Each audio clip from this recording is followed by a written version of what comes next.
là, il recommence sa danse 1001 fois exécutée. Derrière lui, le prince Fauderche le charge. Il lui vise le dos.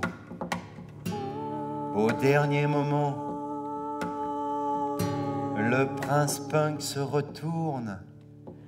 Il attrape la lance du prince Fauderche et profitant de son élan, il le fait tourner 3 fois au-dessus de sa tête. Puis il le lâche et le prince Fauderche s'envole en direction du lac sans fond, où il tombe. Résumer Knup, en quelques mots, c'est pas possible. C'est une épopette, et une épopette, c'est une petite épopée à la sauce contemporaine, et le résumé, si on... Non, on peut pas résumer.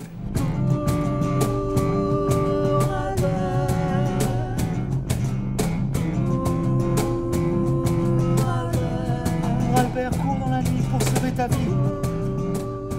Ça s'adresse à quel public, Knup? Alors là, à la famille en général.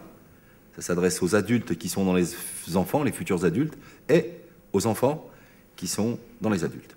Pratique pour voir la tête de ses agresseurs. Il reconnaît le patron du bar. La vie, parfois, c'est du bluff. Il fait semblant d'être évanoui. Les hommes l'attachent avec la corde de son grappin, lui volent sa ceinture et disparaissent en riant.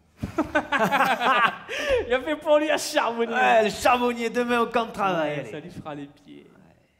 Ça parle d'un sujet qui est toujours d'actualité, et peut-être encore plus aujourd'hui qu'hier, sur le,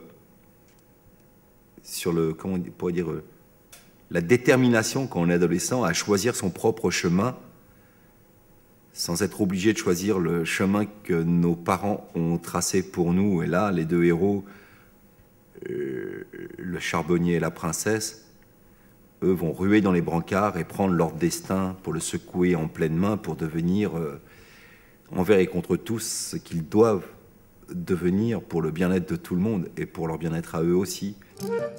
Maman, ça suffit. Je ne veux pas devenir la reine de ce royaume de nazes. Il n'y a plus d'enfants. Toutes les jeunes filles sacrifiées. Et puis, 18 ans à écouter toujours la même musique. Pardon les troubadours, vous pouvez pas jouer autre chose une fois de temps en temps? Oui? Ah, c'est gentil ça. Et la musique raconte l'histoire quand les mots ne sont plus nécessaires, souvent. C'est-à-dire que les paysages sonores emmènent l'imagination du spectateur, parce que le conte, c'est un peu le cinéma du pauvre, c'est-à-dire il n'y a pas d'écran, pas de projecteur, il n'y a que la parole et la musique. Et comme la parole est musicale et que la musique raconte, on mélange tout ça. Et ouais, on pense que ça marche pas mal, les gens rêvent bien dans l'histoire en tous les cas. Là, dans leur chambre, elle leur a volé les clés. C'est sa dernière chance, elle ne veut pas épouser un prince qui fait bling bling. C'est sa dernière chance, elle ouvre les portes de la tour. Il y a des barreaux à toutes les fenêtres. Elle arrive au 3e étage, à la salle de bal. Après, elle sera sauvée. Elle ouvre la porte. Et là...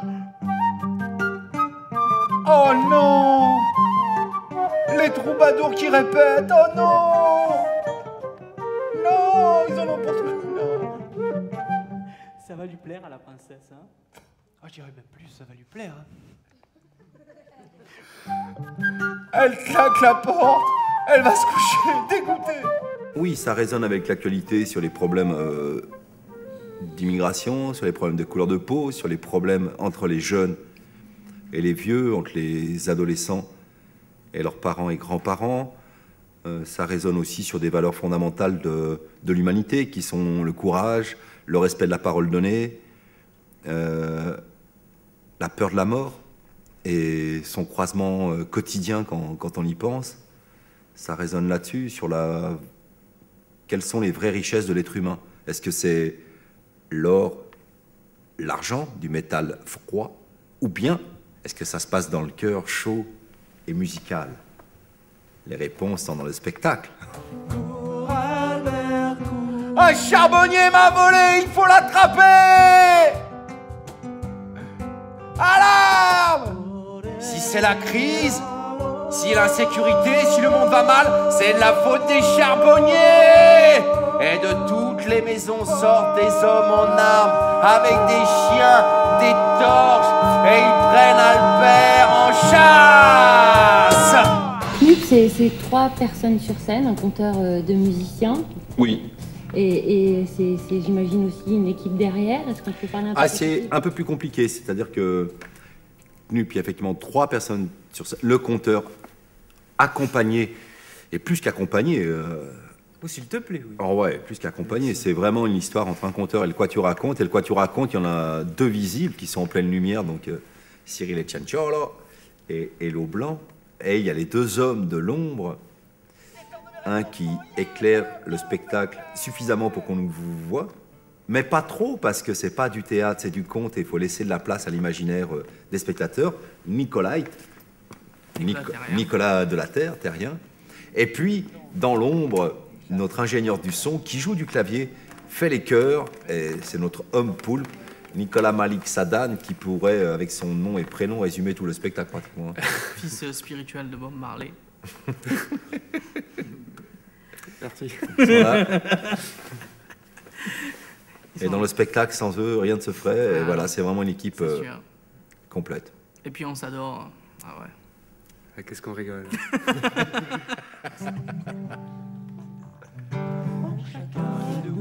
Des princes et des princesses,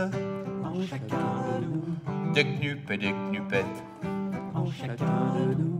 des royaumes sans frontières, des forêts, des clairières,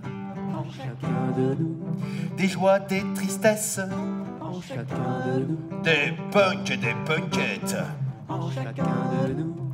au bec d'or un oiseau, des fauderges de gros égaux.